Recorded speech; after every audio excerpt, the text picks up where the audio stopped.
দিনের আগে রাতটা যেমন তেমনি গল্পের গোড়া।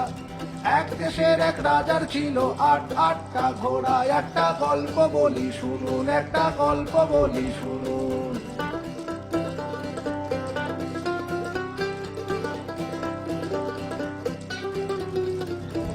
দিনের আগে রাতটা যেমন তেমনি গল্পের গোড়া। এক দেশের এক রাজার ছিল আটটা ঘোড়া। একটা গল্প বলি শুনুন, একটা গল্প বলি শুনুন।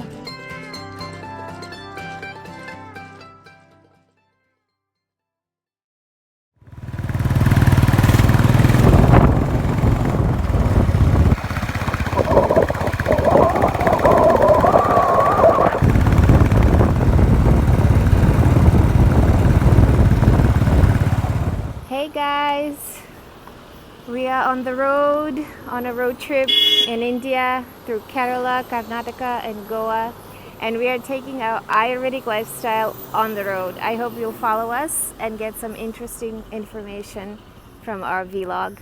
See you soon.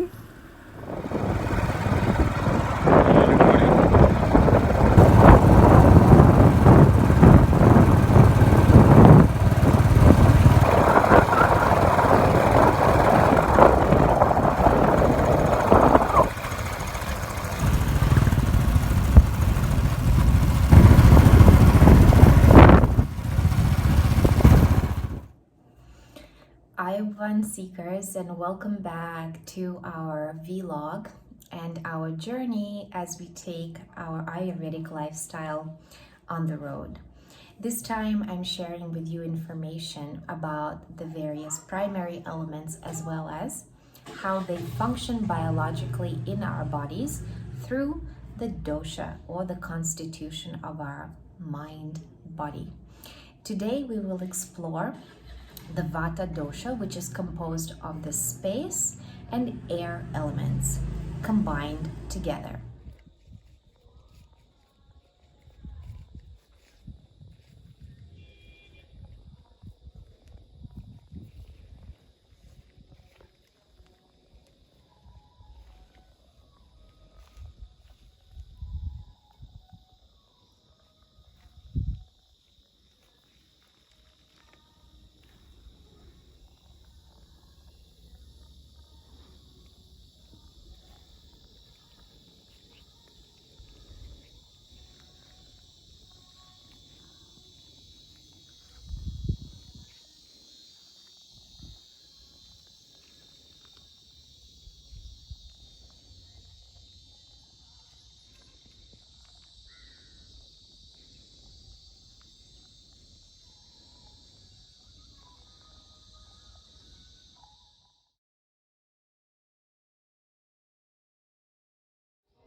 So, when we speak about the space and air elements, we are referring to the space that we can observe outside in our world, which of course happens to be almost a very vast element that is present.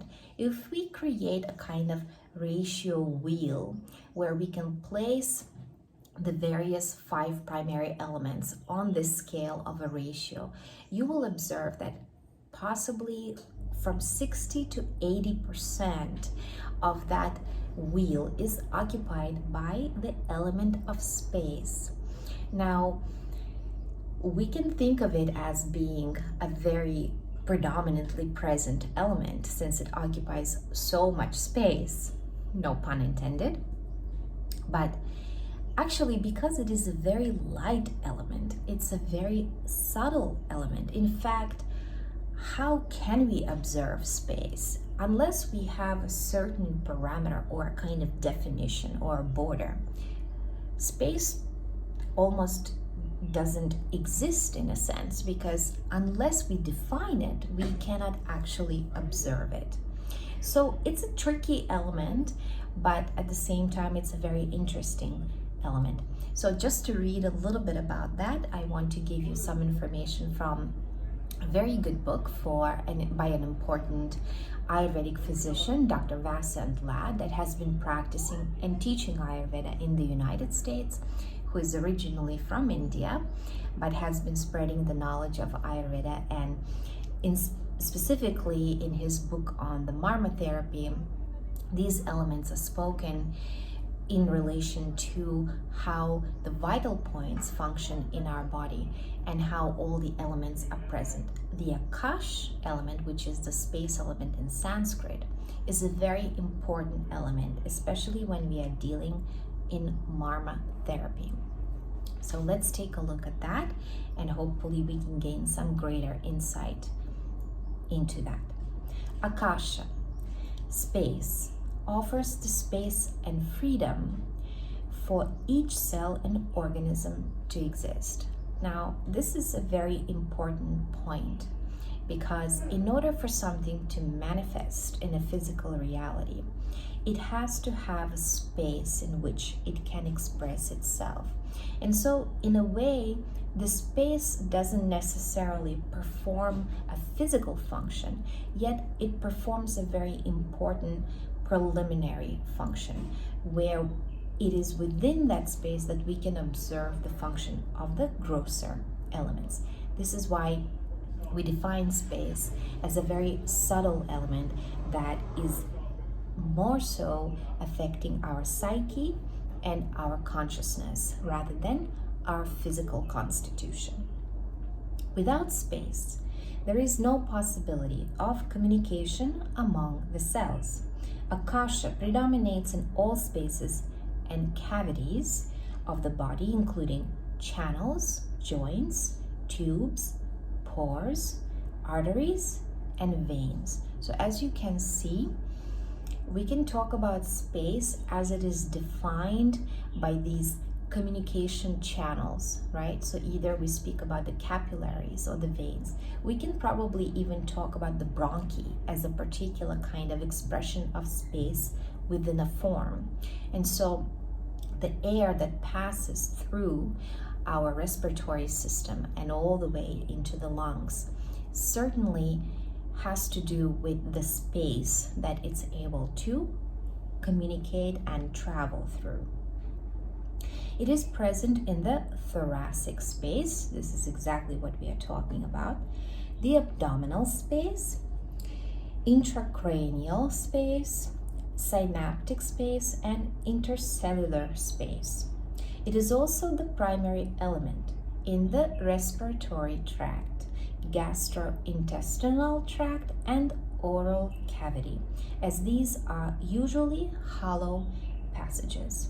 All open systems in the body, the respiratory or the gastrointestinal system, are defined spaces created by the etheric space or Akash.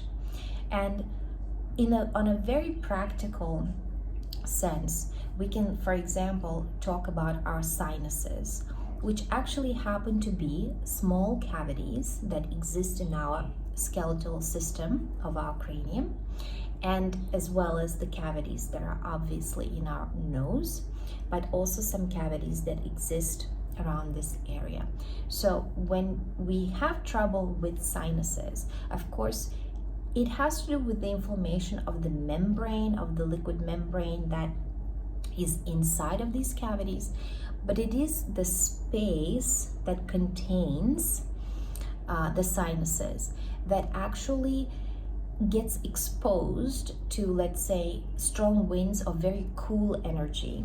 And the fact that we have space there, this is why the inflammation is allowed to happen, because the excess of the wind or the excess of the cool energy that enters that cavity is exactly what contributes then to the inflammation of the sinuses. So if you happen to have problems with your sinuses, think of it as bringing heat back into these cavities, right? And there are various very natural methodologies to do that. For example, you could just take and make a little sack of sand in a handkerchief that you heat up over a stove, and you can just place that over a pan. and the granules of sand will actually maintain the heat for a good extended amount of time.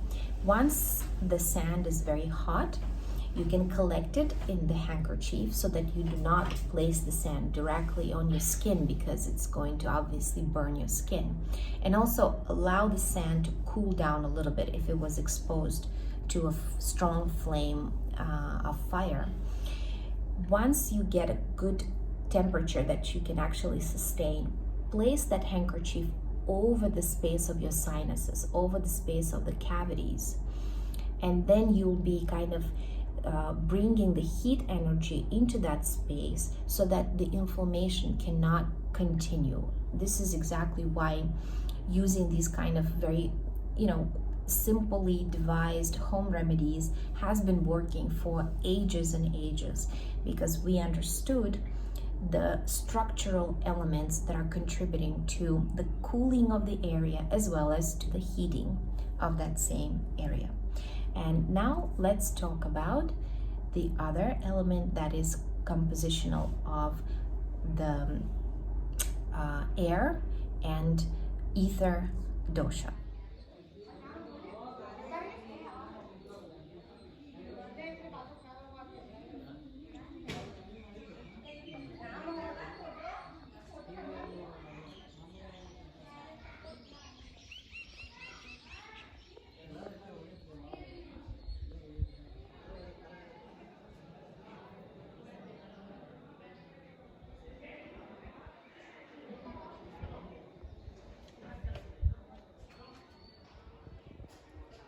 We are joining you from Hampi, an amazing, incredible place.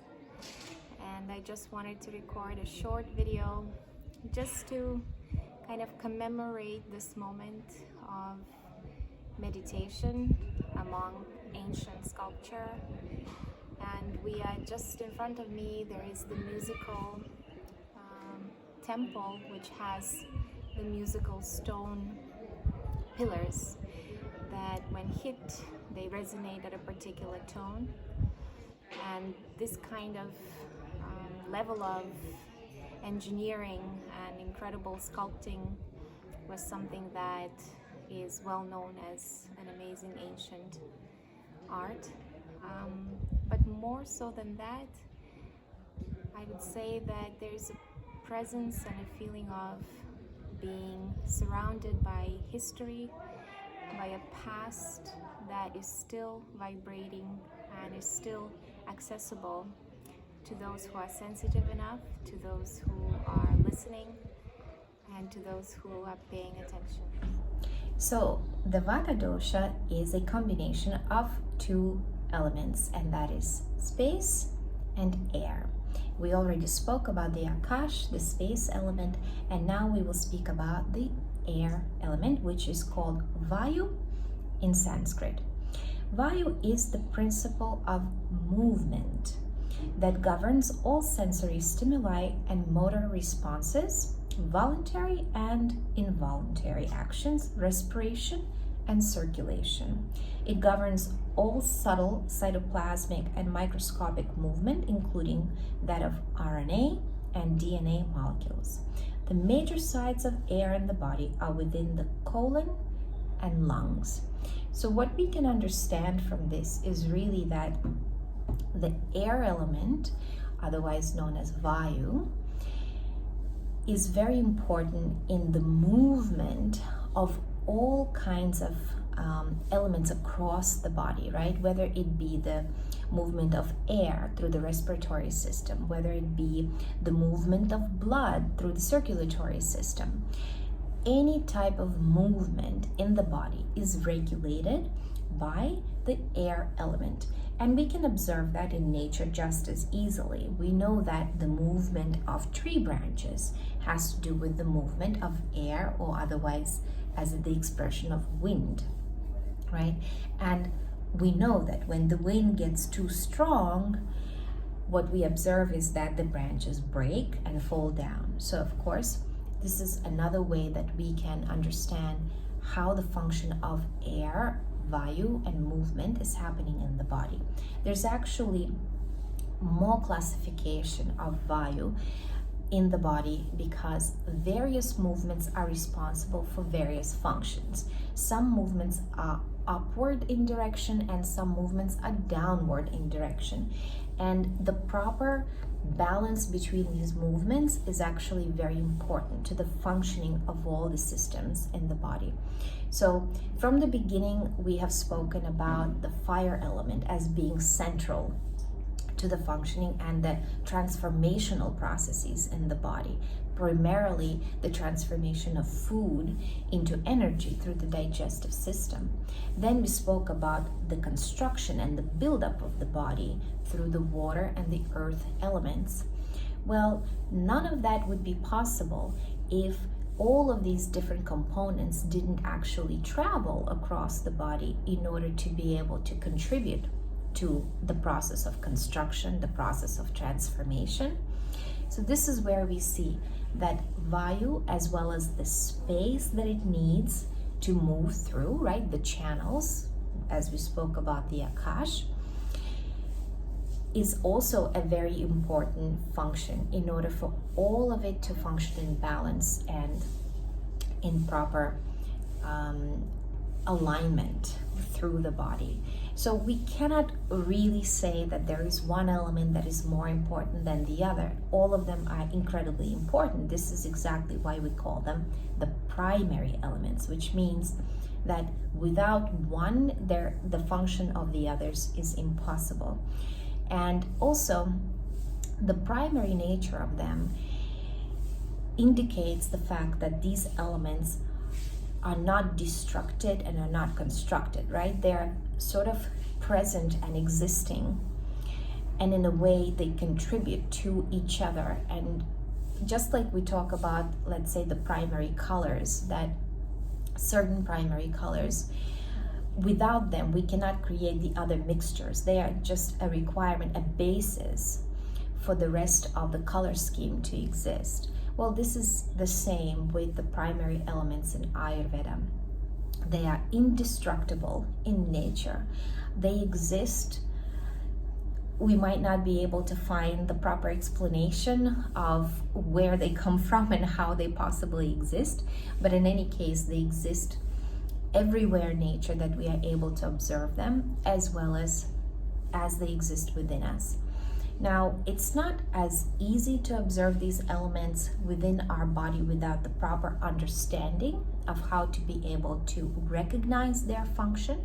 And this is exactly what Ayurveda has studied so extensively and has taken, as we know, more than 5,000 years to reach experimental conclusions based on empirical evidence about the exchanges of all of these elements in the body, as well as by comparing to the same functions in other species or other living beings. And the only way that natural medicine and naturopathy can work for a human being is that there is some type of relationship that already exists among beings, and it probably does so at a very, very rudimentary level, which is exactly why we can use herbs and we can use plants to provide us with the necessary medicinal aspects, because our own body knows how to break them down and utilize them across our systems in order to bring their benefit all the way to the cellular level of the body.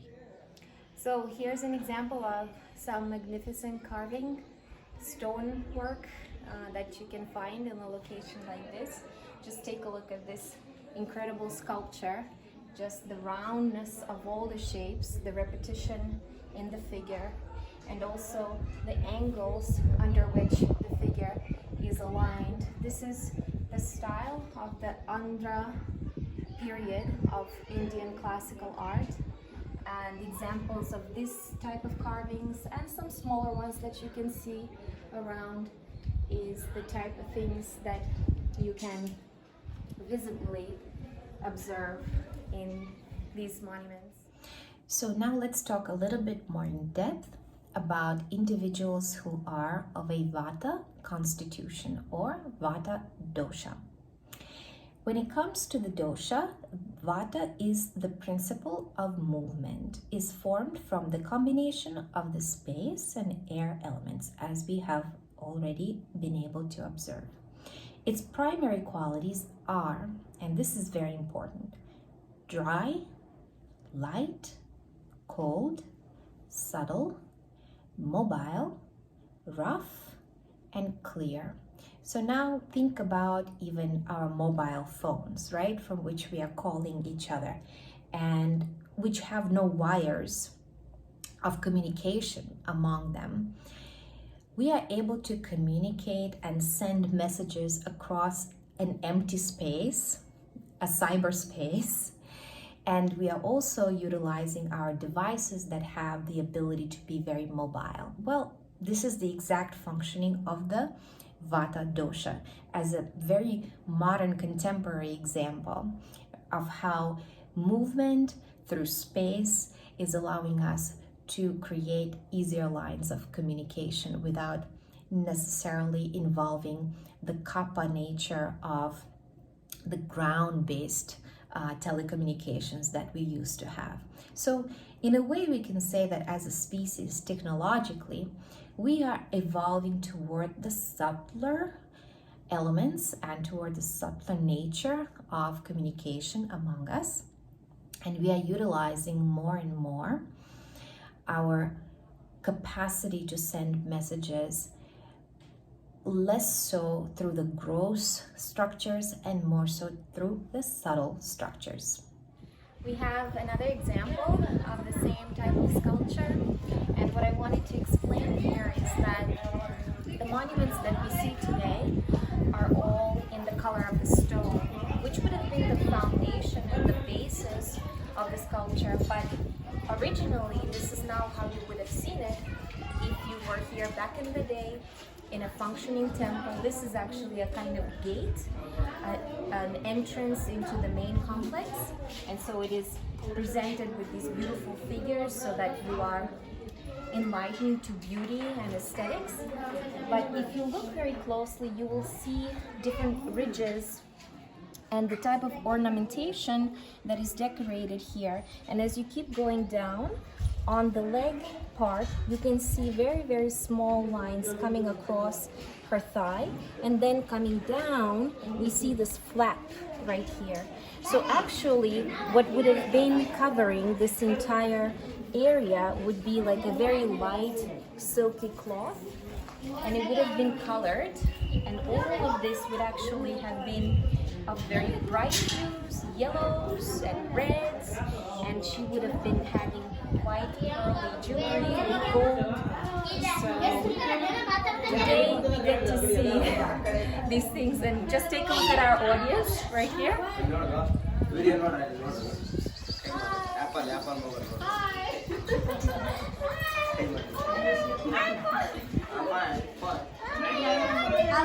They have joined us for this unexpected lecture, and so thank you for joining us as well.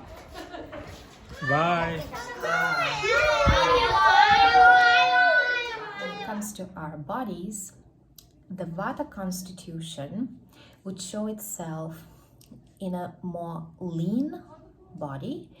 Usually these individuals will have protruding veins or very easily observable veins, where the vein itself will kind of come closer to the surface of the skin and will be a little bit separate or detached from the muscle tissue.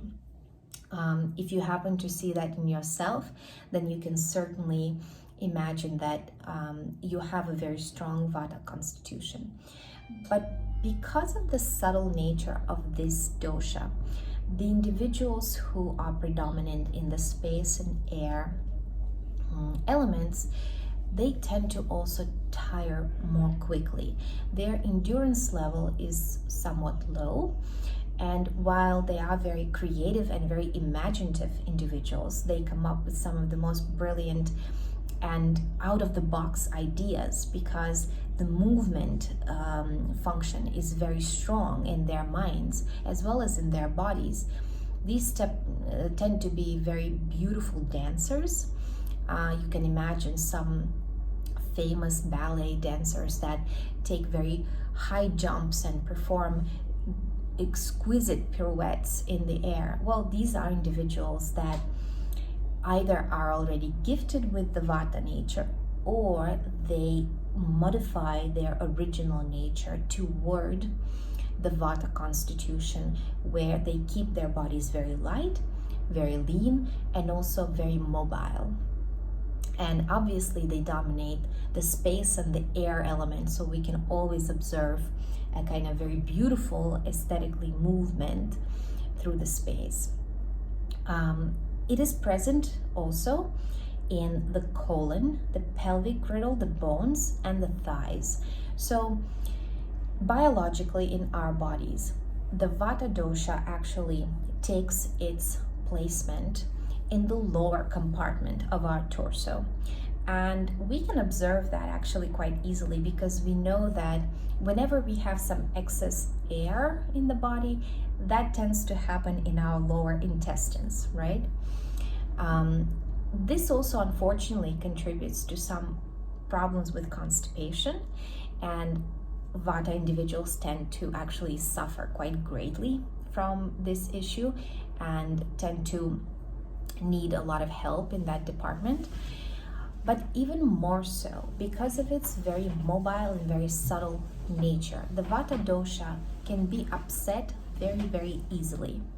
Just a small cold current coming through the window can very quickly destabilize the Vata dosha. So Vata dosha individuals unfortunately tend to suffer from more ailments than the Pitta or the Kapha individuals.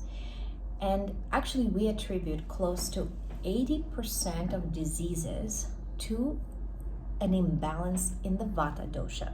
A lot of diseases arise primarily through the Vata dosha, and then they might permeate or settle into other doshas, but 80% of the problems that we tend to experience physically and biologically have to do with an upset of the Vata dosha. So if we think of that in terms of the presence of the air and space elements, we can think of it that even our environment, the room or the home that in which we reside, the space and the air that circulates through that space is incredibly important to the general health of everyone who is living in that environment. So the air should be maintained fresh, clean. Also, the space itself should be maintained in good condition, and ample space should be provided to the individuals in order to maintain both physical as well as mental health.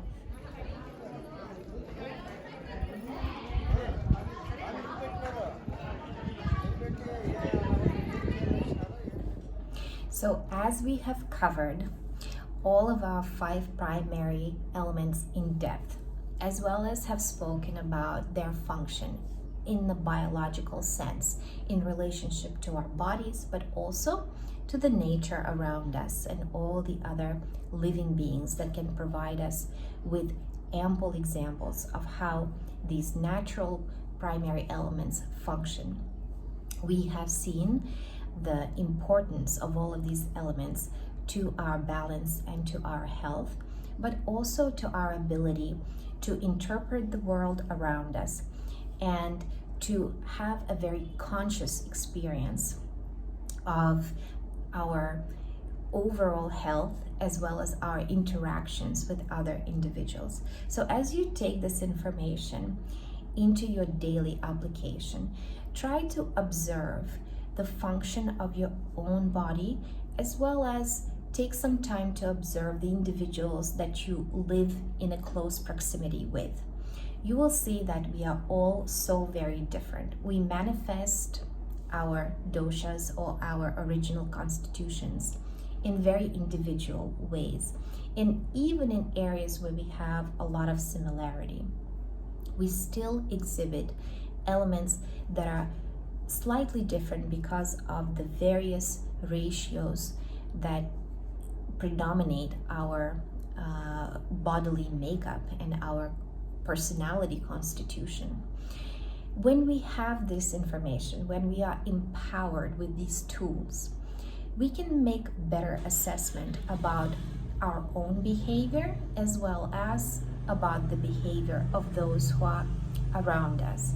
And if close relationships matter to you and you want to improve them, understanding how these basic principles functions across our physical as well as mental health definitely will improve your ability to connect with people and also to see the commonality and the individuality of every person involved.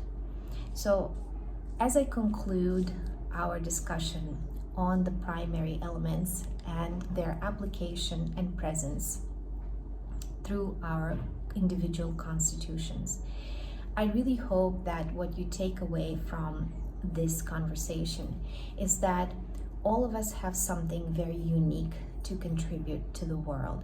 We just have to be willing to explore that, and we just have to be a little bit patient to allow each other to communicate that better one to another. And I'm sure that if we all make that slight effort, we will enjoy better relationships and also a much more satisfying and profound life experience. So from me to you, Ayurveda, and I really hope that this Ayurvedic lifestyle that we share with you as we continue our journey will bring some useful and helpful information for your life as well, no matter where you take it.